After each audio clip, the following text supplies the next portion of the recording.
teman-teman, tetap dalam pengawalan kasus Subang seperti kayak Bang Cuilan saja ya. Setiap hari ada keterangan yang dicicil, ada saksi yang baru, ada yang begini kayak Bang Cuilan saja. Dan di sini saya akan berusaha mencari tahu tentang energi seseorang, di mana orang ini adalah saksi dalam peristiwa kematian Ibu Tuti dan Amel, saksi baru yang kenapa nggak dulu-dulu dia mau cerita apa yang dia ketahui. Kenapa setelah 2 tahun ya, setelah 2 tahun dia mau cerita yang begini yang begitu. Dan disinilah ingin saya prediksi. Sebenarnya saya bisa membaca dari raut wajah seseorang. Apakah orang ini penakut, apakah orang ini gimana, bisa kebaca sebenarnya teman-teman. Tapi di sini saya nggak mau membaca hal itu, saya lebih baik prediksi kartunya, biar nanti kalian juga melihat hasilnya. Takutnya kalau saya membaca prediksi seseorang, maksudnya membaca dari wajah seseorang, takutnya nanti Jeng Dimas begini, bela ini, bela itu, tidak. Karena di sini kita berdasarkan temuan-temuan yang ada ya teman-teman. Rumah saya jauh dari Subang, saya juga tidak mengenal langsung mereka-mereka yang terkait dari kasus Subang. Saya tahunya dari media massa. Nah, mari kita lihat di sini. Ada tujuan apakah? Mengungkapkan apa yang dia ketahuinya setelah 2 tahun lebih kasus ini berjalan. Setelah pra-peradilan dan setelah lain-lainnya itu. Apa yang menjadi tujuannya? Ada simbol enlightenment, pencerahan terhadap sebuah kematian. Ada simbol grief, duka cita, atas sebuah kesalahan, guilt ya, atas sebuah kesalahan. Berusaha bijaksana di sini karena rasa ketidaksabaran yang dia miliki. Berharap kasus ini bisa terungkap. Jadi, begini tujuannya. Dia kenapa sih 2 tahun ini baru mau mengungkapkan, dikarenakan ada simbol enlightenment. Dia berusaha untuk memberikan penerangan atau pencerahan atau titik terang terhadap kasus kematian Ibu Tuti dan Amel. Grief ya. Kemudian di sini dia merasa ada sebuah kesalahan di dalam penyelidikan. Ada sebuah kesalahan di dalam penyelidikan dan di sini dia berusaha untuk bijaksana dalam menyikapi semua yang ada, walaupun di sini ada ketidaksabaran yang dia rasakan selama ini, dan dia berharap ada prayer, ada doa untuk mengungkapkan kasus ini. Kemudian di sini teman-teman ada simbol guilt, sebuah kesalahan yang mana ada seseorang yang tangannya dirantai yang melambangkan adanya sebuah kesalahan yang ada kaitannya dengan sesuatu. Ternyata dia memang ingin berusaha membantu pengungkapan kasus ini, walaupun mungkin ada ketidaksinkronan terhadap baik dari kubunya Danu BAP-nya maupun dari Ibu Mimin dan Abi yang mana konon katanya ketangkap CCTV dan inilah dan itulah ya. Saya lanjut, mengapa kamu baru mengungkap 2 tahun lebih? Kalau tujuannya kamu ingin membantu, mengapa tidak dulu-dulu? Apakah kamu tertekan atau bagaimana? Mengapa?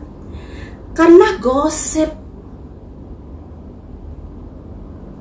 teman-teman. Adanya sesuatu yang digosok-gosok makin sip. Ada kaitannya dengan gosip, pemberitaan yang disebarkan di sini. Tujuannya untuk gosip.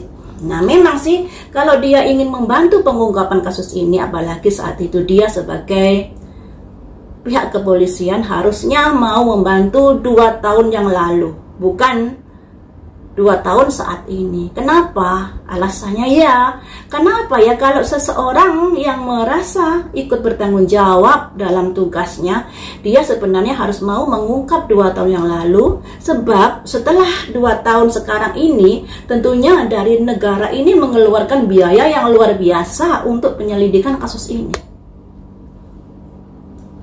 Apakah saat itu dia takut? Takut pada siapa? Ya, takut pada siapa? Ya entahlah, alasannya takut, alasannya seperti itu. Kemudian, apa tujuanmu untuk memberikan gosip atau memberikan pemberitaan? Apa tujuannya untuk memberikan pemberitaan tersebut? Karena apa? Ada hubungannya, ada soulmate.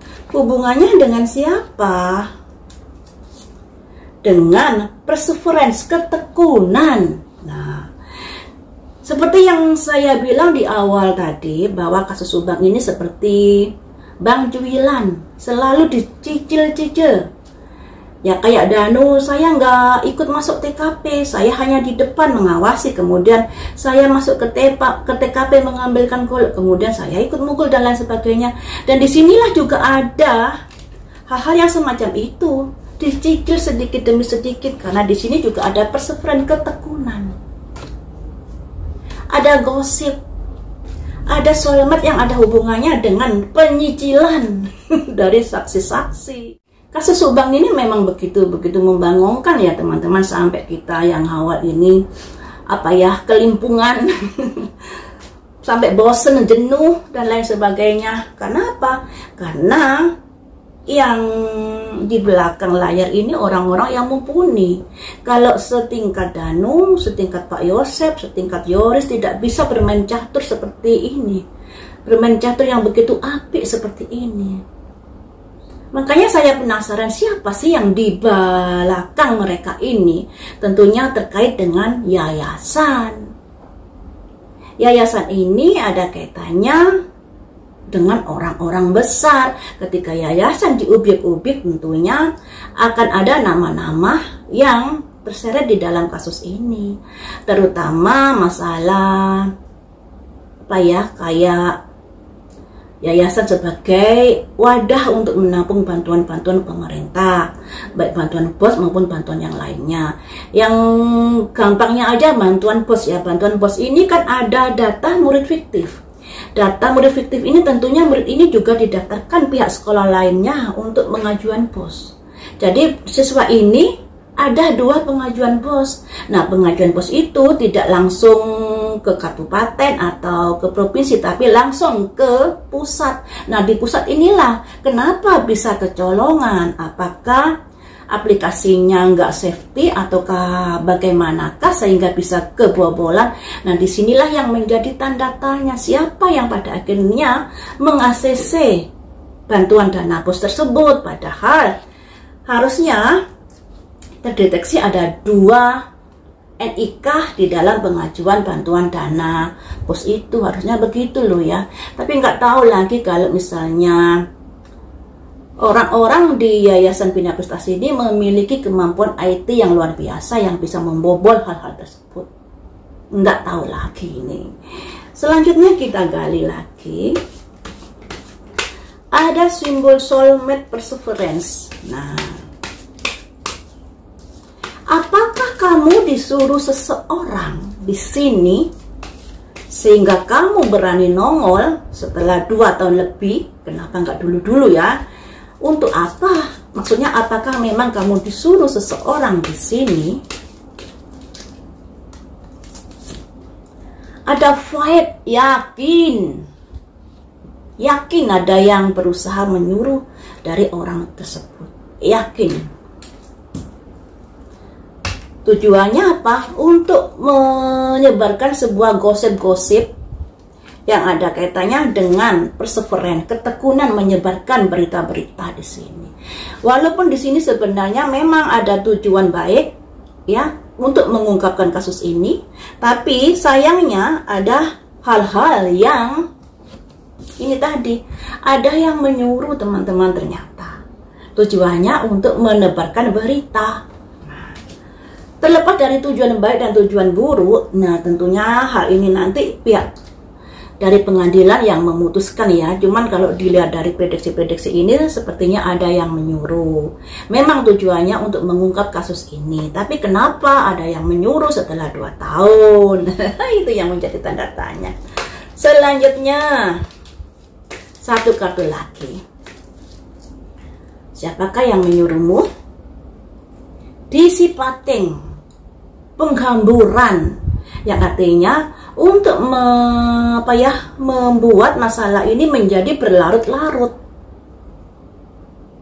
Tujuannya seperti itu, membuat masalah ini berlarut-larut, dan tentunya hal ini juga kurang bagus dalam kasus ini.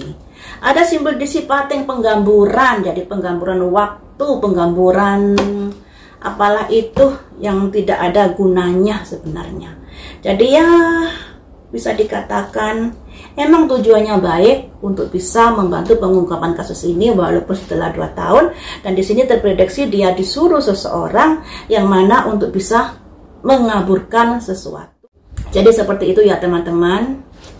Harapan saya semoga kasus ini bisa segera di P21, segera disidangkan sehingga tidak ada asumsi-asumsi, tidak ada gosip-gosip lagi yang bertebaran, yang salah ya salah, yang benar yang benar, sesuai dengan temuan dan alat bukti yang benar-benar kuat. Jadi tidak sekedar rekayasa dan lain sebagainya.